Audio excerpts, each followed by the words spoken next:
How many of you love table topics? Wow. More hands than I expected. Madam Toastmaster, fellow Toastmasters, and most welcome guests. Tonight, you will hear some of the reasons why you should embrace table topics. This is a what's in it for me type speech. Now, I know some people, when they first join, are a little fearful of that. Come up here. I've heard some people mention that in the opening. You shouldn't be. Table topics is a real skill for you, teaching you to speak and think on your feet, like I'm not able to do right now. There are several advantages and places that you'll use your table topics training. Somebody mentioned job interviews. That's one. Can you think of a better place to be able to think on your feet? In table topics, you're asked a question usually based around a theme for the evening. Well, in a job interview, there's certain questions that you just know they're going to ask you. So you can kind of prepare, but not fully. So in table topics, you need to be able to think on your feet, be able to respond to the questioner. When the interviewer says, tell me about yourself, you're not going to say, well, I was born in... No, you're not going to do that. You're going to be able to formulate things that are important to the interviewer. You want to talk about your accomplishments and maybe have a story or two that relate. Say, I'm a hard worker. Well, how does he know that? Have a little story that relates how you're a hard worker. Well, job interviews aren't the only place. Somebody mentioned business meetings where you might be called upon to give a presentation or defend your position about something. You have to stand up and you have to speak. Now, it might be a social or a setting such as a homeowners association. Now, this is what brought me to Toastmasters. I was a member of my board of directors. I was actually the president. And I totally froze in front of that audience of about 30 homeowners. Totally froze. Just couldn't speak. Well, I joined Toastmasters.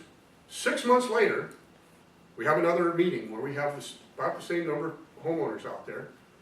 And the person, the board member who was in charge of the Neighborhood Watch program, walks in, hands me a folder, says, I can't stay. Give my presentation.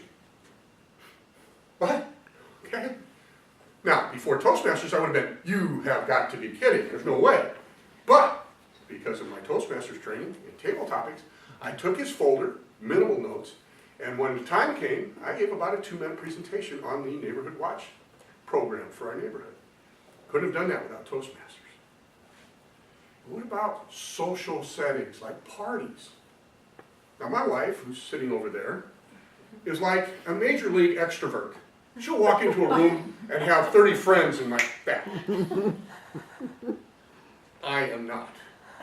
I'm a major league introvert. So being the extrovert that she has lots of friends.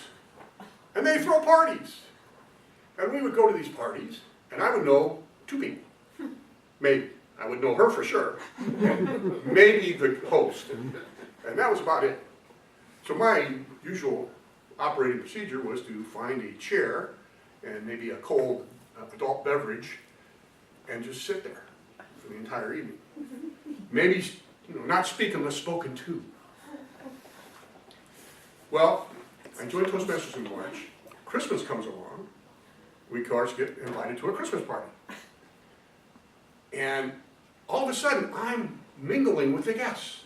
I'm talking to complete strangers and carrying on conversations. And we got home and my wife says, who are you?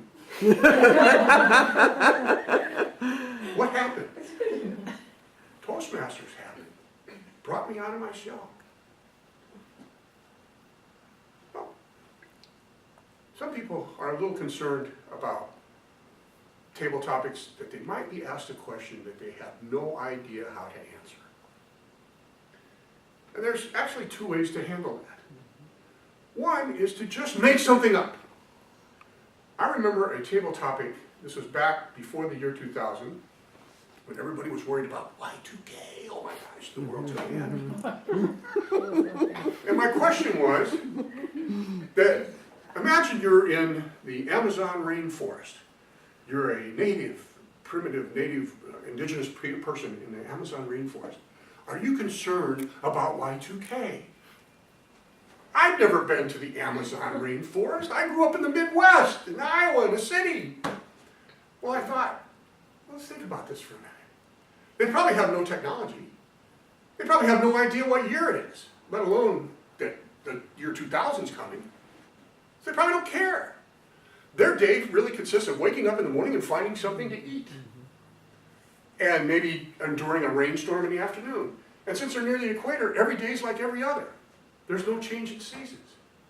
So I was able to just use my imagination, make something up.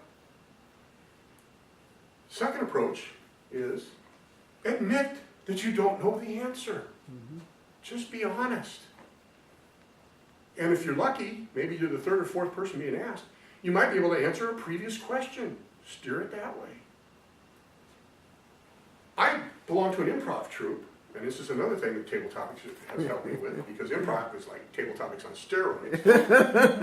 And I actually used this technique one time when one of my actor friends on stage said something to me, made an offer, we call it improv, and I had no idea what to say back. So I turned to the actor and I said, I have no idea what to say to you right now. And it worked. So, what I once feared, I don't fear anymore. I changed my attitude. Now I love Table Topics. I want to be called for Table Topics. And unfortunately tonight I probably won't be because there's so many here and I'm giving a speech, but I want to be called. It's like when you're called to jury duty. I want to get on that jury. That's a surefire way for them to throw you off. So Table Topics and Toastmasters have changed my life. Will it change yours?